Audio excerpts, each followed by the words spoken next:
It is gonna go ahead and be from Night Gaming TooGreedy spawning at the top left side of Belgium Prestige as the red Protoss, and at the bottom side Wyman.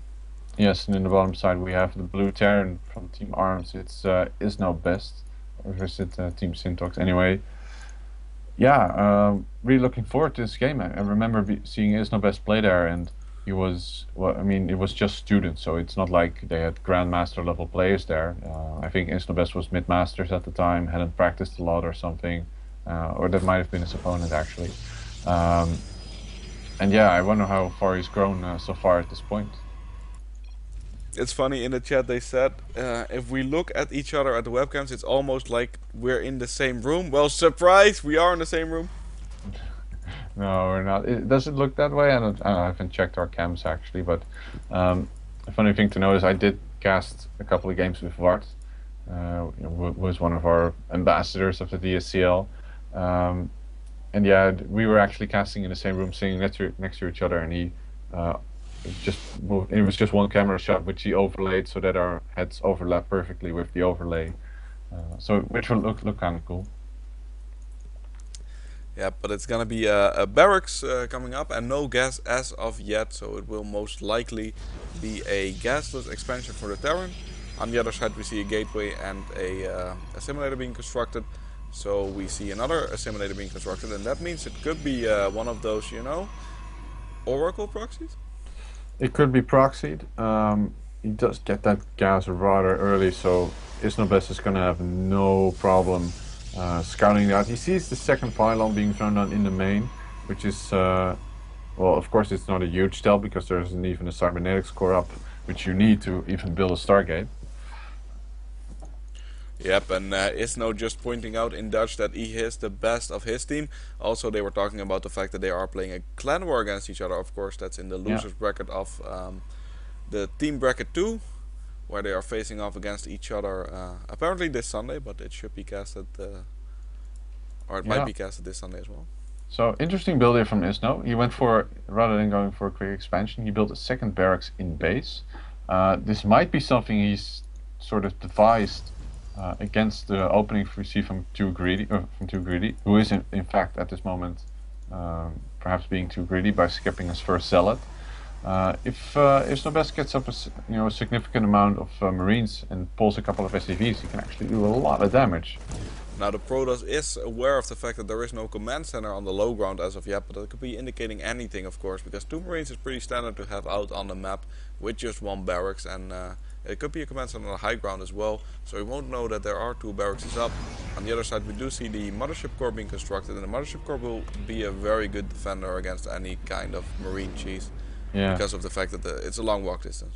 I think this is just IznoBest's variation of the 15 gas expand, where you would of course get a gas at 15 and then drop a reactor on your barracks, and rather than that he's just gonna get a second barracks and slightly delay his expansion.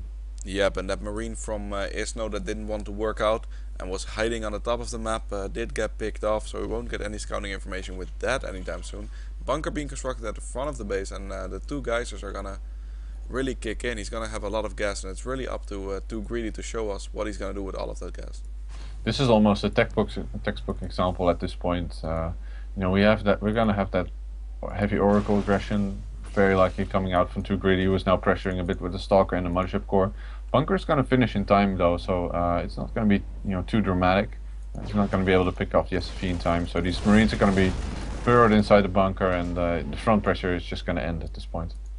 Yep, there is going to be an Oracle in production right now. You can see it in the units tab. Oracle's really good against workers and Marines, but not that great against bunkers.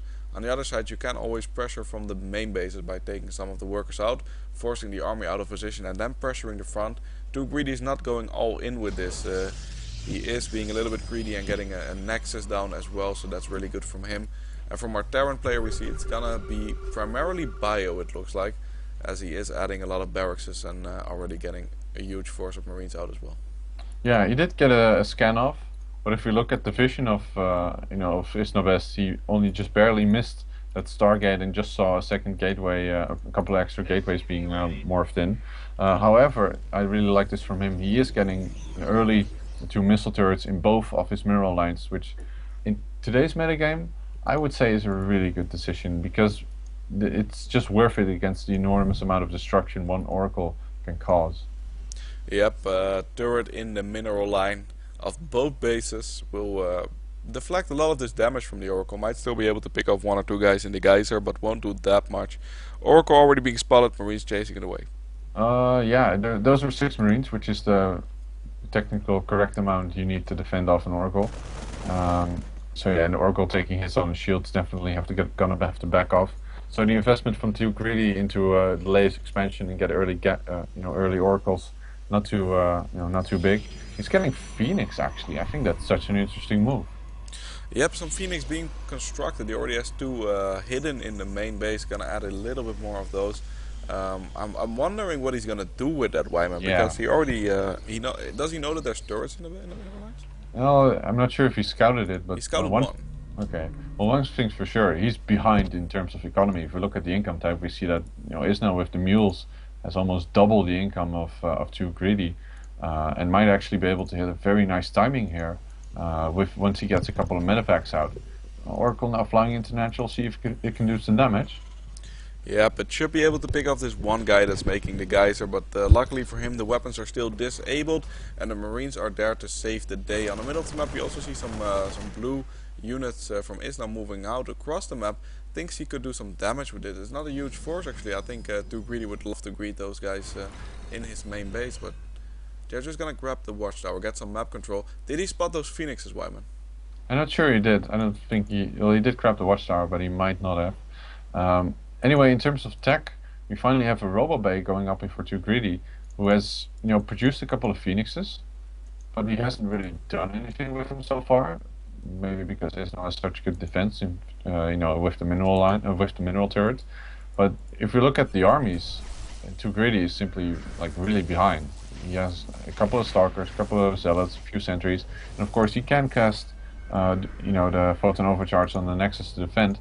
But I think this might do a lot of damage, and there we go. Yep, Marines and Marauders stimming in. It's something the Protoss don't like to see, and I don't know if these force fields are helping or not helping him right now. And Photon Overcharge does go down on the Nexus, but barely holds. Yeah, that's it wasn't that good of a trade for Izno, because he doesn't have medevacts to create a proper follow-up with. Phoenixes are widely out of position, so he could have just picked up and gone into the main if he had medevacts. So the damage that is done is not that significant, and this is just the power of the Photon Overcharge, which allows Protoss to get away with somewhat greedy moves like this.